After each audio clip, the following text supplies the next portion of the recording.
সালটা ছিল 18 এপ্রিল 2024। আমরা এক ভাই এক বোন। আমি ছোট, তারাও মানে আমার হাজব্যান্ডও এক ভাই এক বোন, সেও ছোট। আমাদের বাড়ি নরসিংদী, তার বাড়ি ময়মনসিংহ।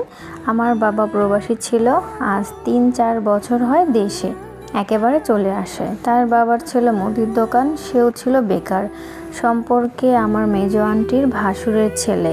খালাতো ভাইয়ের মুসলমানের অনুষ্ঠানে গিয়েই আমাদের দুজনের মাঝে অনেক কথা হয় এবং ওখান থেকে আমাদের রিলেশন হয়। এভাবেই আমাদের রিলেশন শুরু হয়। মোটামুটি তাদের তুলনায় আমাদের ফ্যামিলি অনেক ভালো ছিল, উচ্চ বংশ, এবং বলতে গেলে আমরা অনেক থেকে ধনী। আমাদের পরিবার ওদের তুলনায় অনেক ভালো একটা ফ্যামিলি ছিল। এভাবেই রিলেশনে থাকি আমরা। 3 মাস হয়ে যায়। তারপর 3 মাসের মাথায় সে আমাকে বিয়ে করার জন্য পাগল হয়ে যায়। তখন আমার বয়স মাত্র 14 বছর। আমি ক্লাস 7-এ পড়ি। আমার পরিবার থেকে কেউ না জানলেও তাদের পরিবার মানে সবাই জানতো। আমি তখন অনেক ভয়ে ছিলাম। তখন আমি সবাইকে বলি আমি ছোট, আমি কিছু বুঝি না, আমি ঠিকমতো কোনো কাজ করতে পারি না, আমি কিভাবে বিয়ে করব, আমি তো এখনও পড়াশোনা শেষ করি নাই।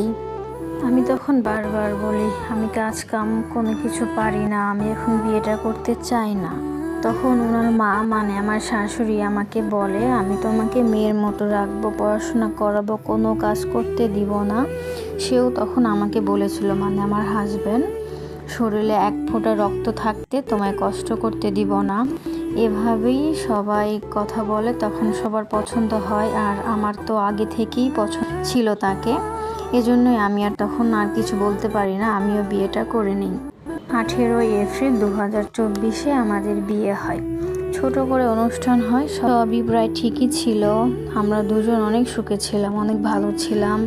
আমার জামাই আমাকে অনেক ভালোবাসতো। সমস্যা তো হয় তখন যখন শ্বশুর বাড়িতে থাকতে শুরু করি আমি। আমার ননাসের ছেলে মেয়েরা এখানেই থাকতো। আমার ননাস ঢাকায় জামাইয়ের সাথে থাকতো, বাচ্চারা এখানেই থাকতো নানুর বাড়িতে। আমি শহরের মেয়ে, সকালে ভাত খেতে পারি না, আমার খুব কষ্ট হয়। আমি সকালে খুব হালকা খাবার খাই। তাই আমার স্বামী তার বাবার দোকান থেকে আমার জন্য বিস্কুটের বক্স নিয়ে আসে এবং তার সাথে আরও অনেক খাবার নিয়ে আসে আমার জন্য। আমি অবশ্যই কিছু খেলে সাথে কেউ থাকলে না দিয়ে কখনোই খাই না। আমি অবশ্যই ওদের দিয়ে খেতাম। আমার ননাসের ছেলে মেয়েরা যদি আমার রুমের খাবারগুলো দেখে ফেলে তাহলে ওরা সবগুলো খাবারই খেয়ে ফেলবে। তাই উনি মানে আমার হাজব্যান্ড বিস্কুটগুলোকে লুকিয়ে রাখে। যেহেতু সে ছিল বেকার, আমার শাশুড়ি বলে বিস্কুট দিতে, সে রেগে গিয়ে বলে ওরা তো বাজারে খায় আর ওরটাই কেন খেতে হবে, আমি পরে ওদের এনে দিব, ওরা দোকান থেকে সবসময় কিছু না কিছু খাই। এভাবে 1 কথা 2 কথা থেকে ছেলে আর শাশুড়ির মাঝে অনেক ঝগড়া হয়। আমার শাশুড়ি বলে ওরা বাচ্চা, ওরা যদি সব কিছু খেতে পারে তাহলে তোমাকে তাই খেতে হবে, তোমার জন্য কোনো কিছু আলাদাভাবে এই বাড়িতে আসবে না। আমার অনেক কষ্ট হয়, এভাবে কেউ আমাকে কখনো কথা শোনায় নাই। তো একটা জিনিসই ভাবছিলাম তখন, এত ছোট্ট একটা বিষয় নিয়ে এত ঝামেলা কেউ করে। আচ্ছা বাদ দিই সেই কথা। কিছুদিন যাওয়ার পর বললাম আমায় পড়াশোনা করাবেন না। আমার শাশুড়ি বলে আর পড়ালেখা করে কি করবা, এক কাজ করো, হাসপাতালে একটা কাজ করো, জামাই বউ মিলে একটা ভালো কাজ করো, দুজনে অনেক সংসারে একটু আয় উন্নতি হবে। আমার জামাই আবার একজন ডাক্তারের সহকারী মেডিকেল অফিসার, তার পড়াশোনা প্রায় শেষ। আমাদের পরিবারের কোনো মেয়ে কখনো চাকরি করে নাই। বলতে গেলে আমাদের পরিবারের মেয়েরা কখনো বাইরে চাকরি করে নাই বা কাজও করে না তারা। বিয়ের আগে আমার শাশুড়ি বলেছিল সে আমার শাশুড়ি না, সে আমার মা।